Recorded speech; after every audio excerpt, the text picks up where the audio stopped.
नाम इसका 40 गांव है और 40 गांव के एक पेट्रोल पंप पे फाइनली हमको मिल गया है पेट्रोल। तो हमने गाड़ी 30 kilometre left to Indore now और हम लोग एंटर कर चुके हैं इंदौर की टेरिटरी में, हमारे नए घर में। और फाइनली हम लोग पहुंच गए हैं इंदौर में आफ्टर 1350 किलोमीटर की लॉन्ग जर्नी। तो अब हम लोग डॉक्टर को विजिट करके आए हैं और डॉक्टर ने कहा है कि उसकी तुरंत सर्जरी करनी पड़ेगी।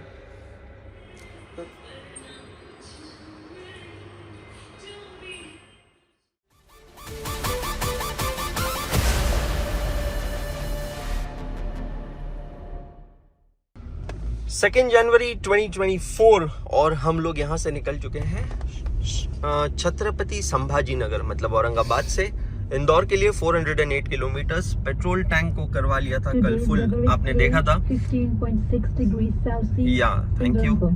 15.6 डिग्री क्लाइमेट है, सुबह सुबह की टाइम है और हम लोग यहाँ से निकल चुके हैं।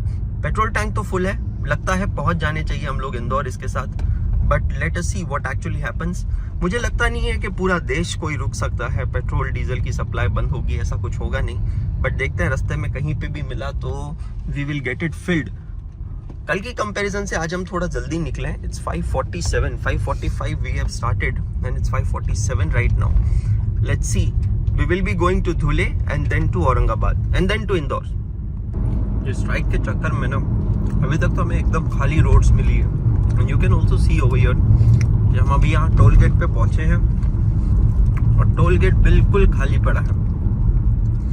तो ऐसा अभी जनरली होता नहीं है, बहुत कम गाड़ियाँ, बहुत मिनिमम गाड़ियाँ दिख रही है रोड्स पे।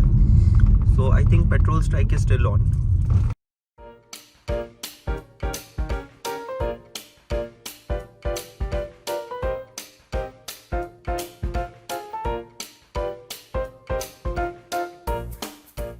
कोई चीज़ जो शहरों में नहीं होती है वो गाँव में हो जाती है। तो हम लोग इस समय है महाराष्ट्र के 40 गांव में। गांव 40 नहीं है, गांव एक ही है, नाम इसका 40 गांव है और 40 गांव के एक पेट्रोल पंप पे फाइनली हमको मिल गया है पेट्रोल। तो हमने गाड़ी को रिफ्यूल करवा लिया है। बहुत ज़्यादा फ्यूल लगा नहीं है क्योंकि हम लोग काफ़ी डिसिप्लिन तरीके से चल रहे हैं सुबह से और एसी भी नहीं चला है हमने, ज़रूरत भी नहीं पड़ी, लेकिन काफ़ी अच्छे तरीके से चल रहे हैं, डिसिप्लिन तरीके से चल रहे हैं तो ज़्यादा फ्यूल कंज्यूम हुआ नहीं। अब यहाँ से 55 किलोमीटर्स है, कहाँ पे जा रहे हैं हम लोग? धुले। लेकिन रास्ता वो कह रहे हैं कि मिक्स्ड है, अच्छा भी है और ख़राब भी है, तो उस हिसाब से 1.5 घंटे का समय लगेगा धुले पहुँचने में। काफ़ी खराब। तो अब लोग आप देख सकते हो कि हम लोग बॉर्डर पर हैं, महाराष्ट्र और एमपी के बॉर्डर पर, और यहाँ पर आप लोगों को क्लियरली लिखा हुआ भी दिखेगा इंदौर अभी 174 किलोमीटर्स है। वैसे हमें जहाँ जाना है वो भी अप्रॉक्सीमेटली इतना ही है। रास्ता काफ़ी सुंदर है, काफ़ी पहाड़ है, काफ़ी अच्छा है, बीच में काफ़ी डरावना भी आया था।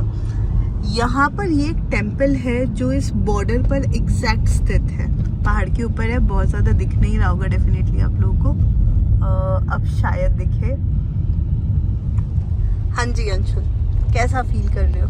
अच्छा फील कर रहे हैं, गाड़ी को रिफ्यूल करवा लिया है बिकॉज इंदौर पहुंचने से पहले ही बच्चों के मैसेजेस आना चालू हो गए हैं। करेक्ट। कि सर और मैम आप अच्छे से आइएगा, गाड़ी को रिफ्यूल करवा के आइएगा बिकॉज इंदौर में पेट्रोल की बहुत शॉर्टेज है। पता नहीं यार सच क्या है और अफवाह क्या है, बट रियली कल रात को भी हम लोग अलर्ट में आ गए थे और हम लोगों ने रिफ्यूल करवा लिया था और आज भी पूरे रास्ते हम लोग रिफ्यूल करवाते जा रहे हैं।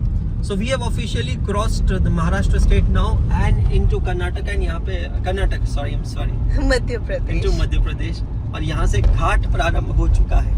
वापस से काफी सारे घाट्स लगे हमें रास्ते में, आपने देखा ही था। So MP में बहुत ज्यादा घाट्स है। अच्छा। ये काफी बड़ा मंदिर है। Completely.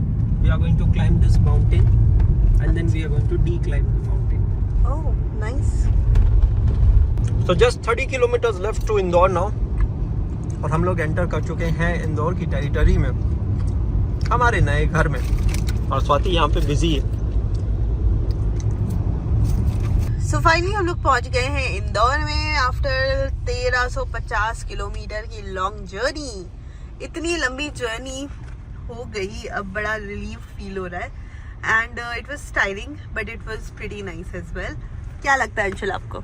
Yes, so it's our new city And better you explore the outskirts of the city when you are entering the city from the outskirts. Right So यहाँ पे क्या क्या है, किस तरीके से एक्सप्लोर करते हैं। मार्च में पहली बार इंदौर में आया था और तब पता नहीं था कि यहीं पे आकर बस जाएंगे। With in less than 300 days Indore ने हमें बसा लिया और इंदौर ने हमें बुला लिया।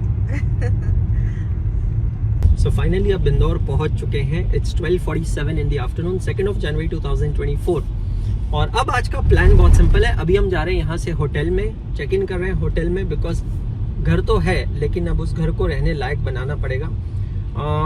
जतिन सर वहाँ पे आ रहे हैं, लंच करेंगे साथ में। लंच करके फिर सबसे पहले जाएंगे श्रीवर्धन, मतलब जहाँ पे हमने हमारा एकेडमी ओपन किया है, वहाँ का जाके एक बार काम देखेंगे, चेक करेंगे। उसके बाद वहाँ से हम लोग जाएंगे हमारे लैंडलॉर्ड के घर पे, उनके यहाँ से कीज लेंगे और कीज लेने के बाद फाइनली घर में जाकर हम लोग देखेंगे ना स्वाति कि घर की क्या सिचुएशन है, क्या प्लान है, आगे क्या करने वाले हम लोग। घर की सफाई करेंगे, घर को एक्चुअली रहने लायक बनाएंगे। काफी सारी चीजें लाए हैं जो सामान आने से पहले जरूरी है करना, तो सारा काम करके रेडी रखेंगे। You know like how should be ready to welcome the stuff. Actually मुझे लग रहा है कि बहुत अच्छा रहा हम लोग कार से आए और इतना सारा सामान लेकर आए, बिकॉज अब जो आज कहा गया है कि 3 दिनों की हड़ताल है ट्रक ड्राइवर्स की, उसके वजह से any which ways it used to take 5 days to come container from Bangalore to Indore, और अब उस पे 3 दिन और लगने वाले हैं। तो 5 और 3 8 दिन का समय यहाँ पर लगने वाला है। तो ये 8 दिनों का हमारे पास सामान रहेगा, हम घर को रहने लायक बना सकेंगे। और बट उसको सफाई करने में कितने 2 दिन लग जाएंगे स्वाति? 2 दिन तो लगेंगे। क्लीनिंग करेंगे, डीप क्लीनिंग करेंगे, इनफैक्ट पेस्ट कंट्रोल होगा, ये सब चीज़ों में 2 दिन तो सर्टनली यहाँ पर लग ही जाएंगे, ऐसा हमारा अनुमान है।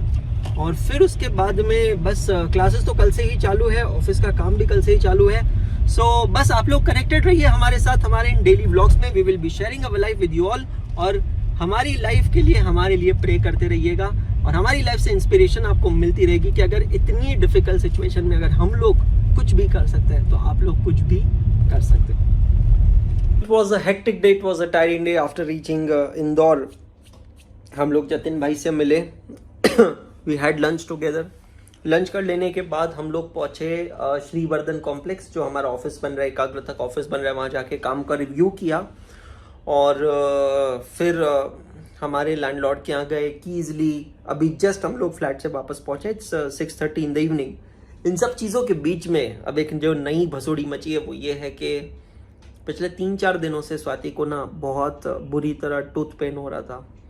अब पैकिंग करनी थी, शिफ्ट होना था, इन सब चीज़ों के बीच में कहीं ना कहीं हम उसको साइडलाइन कर रहे थे।